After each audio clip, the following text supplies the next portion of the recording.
भाई पिछले सैटरडे से सैटरडे आते आते ऐसा लग रहा था कि पता नहीं कितने महीने बीत गए। मैच डे देखो, अब क्या होता है ना, चैंपियंस लीग जब बीच में आ जाती है तो आपको हर तीसरे दिन मैच देखने को मिल जाता है, भले ही अपनी टीम का ना मिले लेकिन मैच देखने को मिल जाता है। ऑब्वियसली बात है, इस साल तुम चैंपियंस लीग खेल नहीं रहे हैं तो हमें दूसरी टीमों को ही देखना पड़ेगा। लेकिन लास्ट सैटरडे से इस सैटरडे आते आते इतना लंबा टाइम लगा है कि लग रहा था जैसे महीना सा हो गया पूरा। बट यस, आज हम खेलने वाले हैं ब्राइटन से और हम खेलने वाले हैं अवे। हमारा अवे रिकॉर्ड अंडर 10 है, बहुत ही ज़्यादा बेकार है, बहुत ही ज़्यादा वाहियात है। और पिछले 5 मुकाबले जो हमने ब्राइटन के अगेंस्ट खेले उनमें से 4 बारी हम हारे हैं। लास्ट ईयर 2-0 से हम जीते थे यहाँ पर और बड़ी जद्दोजहद कर कर हमने वो मैच जीता था। होम पर हम हारे हैं इनसे लास्ट, अगर आपने 2 मैचेस देखोगे, और अवे पर भी रिकॉर्ड हमारा अच्छा नहीं है। बट आज के इस मुकाबले में एंटर करते में यूनाइटेड थोड़ा सा कॉन्फिडेंट होगी, क्योंकि पिछले मुकाबले में फुलम के अगेंस्ट इन्होंने 2.51 का एक्सजी क्रिएट किया था। तो अगर हम देखें चांसेस क्रिएशन के एंड पे तो यूनाइटेड ने डेफिनेटली अपना गेम अप किया, क्योंकि पिछली साल यूनाइटेड चांसेस क्रिएट करने में भी स्ट्रगल कर रही थी।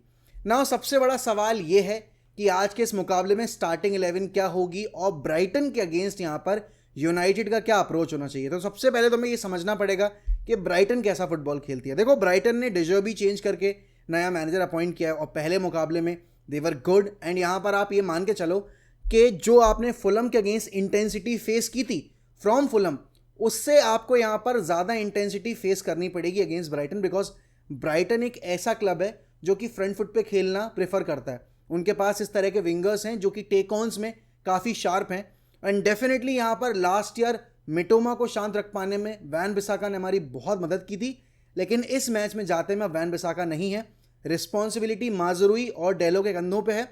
एंड अगर मैं देखूं जैसा पहला मुकाबला यहाँ पर खेला था माजरूई ने, एक्सपेक्टेशंस बहुत हाई सेट ऑलरेडी उन्होंने कर दी हैं। तो देखो, पहले मुकाबले में यहाँ पर मथाइस डिलिट स्टार्ट नहीं किए थे और इस चीज़ की पॉसिबिलिटी है कि आज के मुकाबले में इंटेंसिटी सामने वाली टीम की देखते हुए और यहाँ पर पेस देखते हुए शायद मथाइस डिलिट को ओवर आपके हैरी मैग्वायर प्रेफर किया जाए। लेकिन अगर हैरी मैग्वायर स्टार्ट करते हैं तो हैरी मैग्वायर डिजर्व करते हैं स्टार्ट करना, because against Fulham he was one of our best players. अगर आप 1v1 डिफेंडिंग की बात करोगे, अगर आप यहाँ पे सेट पीस डिफेंडिंग की बात करोगे, Harry Maguire was top notch and कुछ मोमेंट्स पर तो ही outclassed everyone on the field. Also यहाँ पर अगर आप देखोगे तो बॉल प्लेइंग आपके सेंटर बैक्स दोनों ही हैं। मथाइस डिलिट भी बॉल प्लेइंग सेंटर बैक है, हैरी मैग्वायर भी बॉल प्लेइंग सेंटर बैक है। तो आप अगर देखोगे कि अगर मैग्वायर इस मैच में स्टार्ट करेंगे तो ज़्यादा कुछ यहाँ पर आपको बदलता नहीं दिखेगा। और अगर डिलिट आते हैं तो वो एक थोड़ा सा एक ज़रूर है, एक एक्स्ट्रा एडिशन है आपके क्वालिटी में ऐड करते हैं, जहाँ पर much more confident on the ball and much more superior in the air as well. लेकिन यहाँ पर अगर मैं देखूँ लास्ट मैच की परफॉर्मेंस के बेसिस पर इस मैच में मैग्वायर स्टार्ट करना डिजर्व करते हैं। अब देखो, लीचा मार्टिनेज ऑब्वियसली बात है स्टार्टर हैं, माजुरुई आपके राइट बैक पे ही खेलेंगे और आपके डेलो लेफ्ट बैक पे खेलेंगे, क्योंकि आपके पास और कोई ऑप्शन है नहीं लेफ्ट बैक पे खिलाने के लिए। आप यहाँ पर मिडफील्ड में देखोगे तो मेरे हिसाब से जोशुआ ज़र्क्ज़ी ने गोल ज़रूर स्कोर किया पिछले मुकाबले में, लेकिन due to lack of match fitness and due to lack of आप बोलोगे यहाँ पर प्री सीजन, मेरे हिसाब से जोशुआ ज़र्क्ज़ी अभी स्टार्ट नहीं करना डिजर्व करते हैं। देखो, अब डिजर्विंग अनडिजर्विंग की बात ऐसी है कि जो प्लेयर अपना स्टैंडर्ड अप करेगा वो डेफिनेटली स्टार्ट करेगा, लेकिन मेरे हिसाब से यहाँ पर मैच फिटनेस बहुत क्रूशियल पार्ट है इस पूरे सिनेरियो का। एंड यहाँ पर 4 मैन मिडफील्ड में आप कैसेमिरो की परफॉर्मेंस देख रहे हो कितनी बेहतरीन निकल के आ रही है। एंड लिवरपूल मैच से पहले ये गेम जीतना ज़रूरी है। और देखो, कल बहुत अच्छा यहाँ पर एक पॉइंट रेज किया था हमारे एक सब्सक्राइबर ने, उसने ये बोला था कि ये वो मैचेस हैं जो अगर आप नहीं जीते हो तो आप टॉप 4 की रेस में पीछे हो जाते हो। क्योंकि देखो, जो छोटी टीमों के अगेंस्ट मुकाबले हैं उनमें तो मैं एक्सपेक्ट कर ही रहे हैं आपसे जीतना, लेकिन ये जो आपकी 6 से लेकर और 12वीं पोजीशन की जो टीम्स होती है ना, वहाँ आपका बेड़ा गर्क होता है टॉप 4 चेज में। और इस पॉइंट ऑफ टाइम पे ब्राइटन वो क्लब है जो कि नए सिस्टम में आ रहा है, हमें भी नहीं पता हम उनसे क्या एक्सपेक्ट कर सकते हैं। And definitely with the number of signings that we have made, ये मुकाबले हमें जीतने पड़ेंगे। और अवे फ्रॉम होम का रिकॉर्ड अगर हम अपना देखें वो हमारा बहुत खराब रहा है, हमें उसको इंप्रूव भी करना पड़ेगा। अब क्या स्टाइल ऑफ प्ले को, क्या हम लो ब्लॉक खेलेंगे एंड ब्राइटन को इन्वाइट करेंगे ऊपर चढ़ने के लिए। देखो, यूनाइटेड का बेस्ट गेम तो निकल के तभी आता है जब हम यहाँ पर against the run of play खेलते हैं, या फिर आप बोलोगे जब हम काउंटर पे खेलते हैं। लेकिन United being the bigger club, उनको यहाँ पर पोजीशन बेस्ड फुटबॉल खेलनी पड़ेगी। और अब यहाँ पर बहानेबाजी भी नहीं चलेगी, क्योंकि आपने नाजर माजुरुई को इसीलिए आपने साइन किया है, आपने यहाँ पर मथाइस डिलिट को इसलिए साइन किया है कि जिससे कि आप पोजीशन बेस्ड फुटबॉल खेल पाओ। और जोशुआ ज़र्क्ज़ी भी पोजीशन बेस्ड फुटबॉल वाले ही आपके फॉरवर्ड है, उनका होल्ड अप प्ले बहुत शानदार है। और अगर आप देखोगे जितना सिल्की है वो बंदा on the ball end of the ball, वो हमें बहुत हद तक एक ओपननेस प्रोवाइड करता है हमारे जो नंबर 10 प्लेयर्स हैं, जो कि हमारे गोल स्कोरिंग मिडफील्डर्स हैं, उनको थोड़ी और फ्लेक्सिबिलिटी प्रोवाइड करता है कि वो भी अपना गेम अप टॉप जाके बना सकते हैं।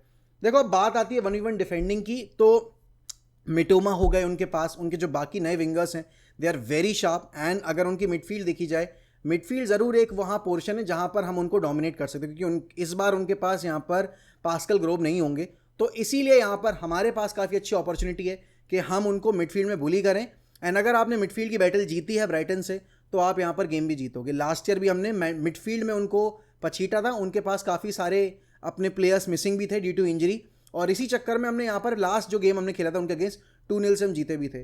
देखो इस पॉइंट ऑफ टाइम पे यूनाइटेड के लिए, जैसे कि मैंने बोला, लिवरपूल गेम से पहले ये गेम जीतना बहुत ज़्यादा ज़रूरी है, क्योंकि लिवरपूल वाला गेम आप ये मान के चलो बहुत ज़्यादा एंड टू एंड होगा, और इतना अर्ली इन द सीज़न जब ऐसा बड़ा गेम आ जाता है तो प्रेशर होता है आपके ऊपर कि यहाँ पर आप रिजल्ट प्रोड्यूस करो। अच्छा, बात सिर्फ रिजल्ट की नहीं है, बहुत सारे प्लेयर्स का जो अभी आप बोलोगे जो सीन है वो भी क्लियर हो जाएगा इस मैच के बाद। देखो Napoli is interested in Scott McTominay, कल आपने रिपोर्ट पढ़ी ली, डी मार्जियो ने रिपोर्ट किया, उसके बाद सेम चीज़ आपके फेब्रिजो ने रिपोर्ट करके वो चीज़ क्लैरिफाई भी कर दी कि हाँ वो जो न्यूज़ आई है वो लेजिट है। यूनाइटेड 30 मिलियन डिमांड कर रही है, ऑलरेडी यहाँ पर फुलहम मूव ऑन कर चुकी है आपके मैकटोमिने से, उन्होंने सैंडरबर्ग साइन कर लिया है। नेपोली अगर 25 मिलियन दे रही है तो यहाँ पर 25 + 5 का हम एड ऑन्स एक्सपेक्ट कर सकते हैं नेपोली से, बिकॉज अगर एंटोनियो कॉन्टे आ रहे हैं किसी प्लेयर के लिए, एंटोनियो कॉन्टे यहीं हवा में हाथ पैर नहीं मारते हैं। If he really wants a player, तभी यहाँ पर उनका क्लब अप्रोच करता है सामने वाले क्लब के लिए।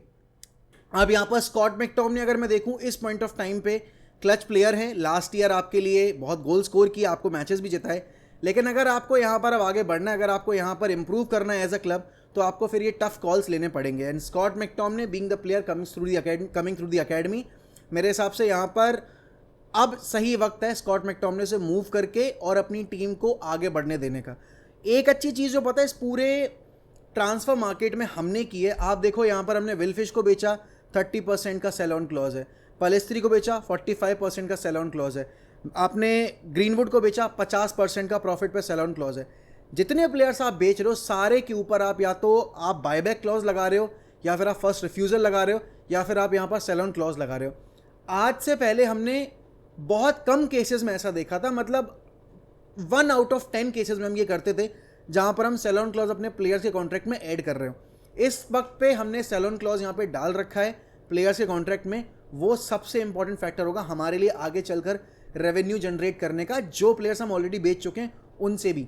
मैन सिटी यही करती है, आप देखो मैन सिटी ने अपने सारे प्लेयर्स के कॉन्ट्रैक्ट में सेल ऑन क्लॉज डाल रखा है, फर्स्ट रिफ्यूज़ल भी डाल देते हैं वो कभी कभी, और यहाँ पर यही अब जो पाथ है वो फॉलो करने की कोशिश कर रही है मैनचेस्टर यूनाइटेड। और ऑब्वियस सी बात है, जो फुटबॉलिंग ब्रेन उनके पास था उमर बरेदा, वो अब हमारा सीईओ है, तो बेटर फंक्शनिंग क्लब की हम एक्सपेक्ट कर ही रहे थे। लेकिन डेफिनेटली यहाँ पर मेरे हिसाब से अब स्कॉट मैकटोमिने के लिए ज़्यादा हमें मतलब अड़ना नहीं चाहिए प्राइस टैग को लेकर। 30 मिलियन अगर मिल रहा है इंक्लूडिंग एडॉन्स यहाँ पर आपको, I think we should accept it and then let go of Scott McTominay. लेकिन जैसे जैसे वक्त बीत रहा है इस चीज़ की पॉसिबिलिटी मुझे तो कम ही लग रही है कि स्कॉट मैकटोमिने आपके क्लब छोड़ के जाएंगे। बाकी अब देखना होगा कि भाई कितना ज़्यादा यहाँ पर यूनाइटेड का बोर्ड और एरिक टेन हैग रेडी हैं अपने प्लेयर ऑब्सेशन को एंड करने के लिए।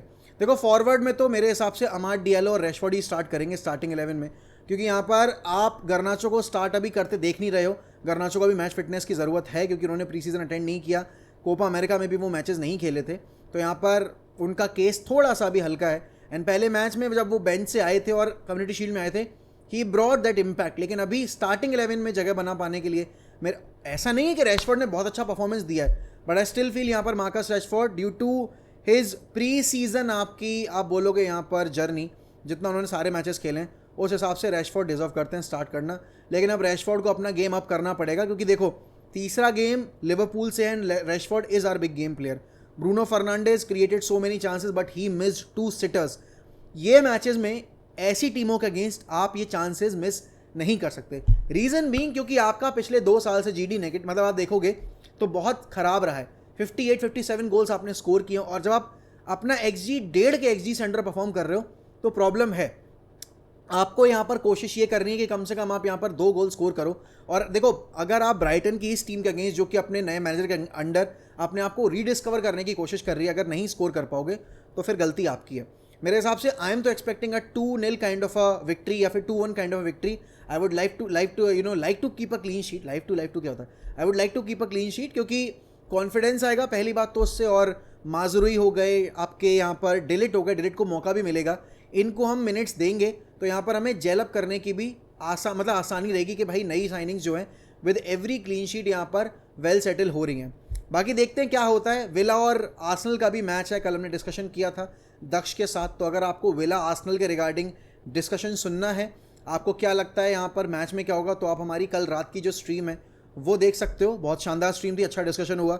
लोगों को थोड़ा सा दिक्कत हुई, थोड़े से टफ क्वेश्चंस फेस करने में, मतलब ऑडियंस को ऑब्वियस ही बात है, बट मज़ा आया काफ़ी उस लाइव स्ट्रीम के ऊपर. तो अगर आप चैनल पे नए हैं और अगर आप हमारे साथ यहाँ पर बैठकर मैच देखना चाहते हैं तो 4:30 बजे जुड़ना मत भूलिएगा.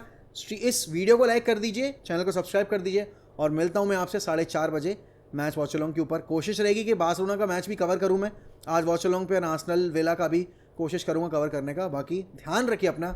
Bye bye, take care.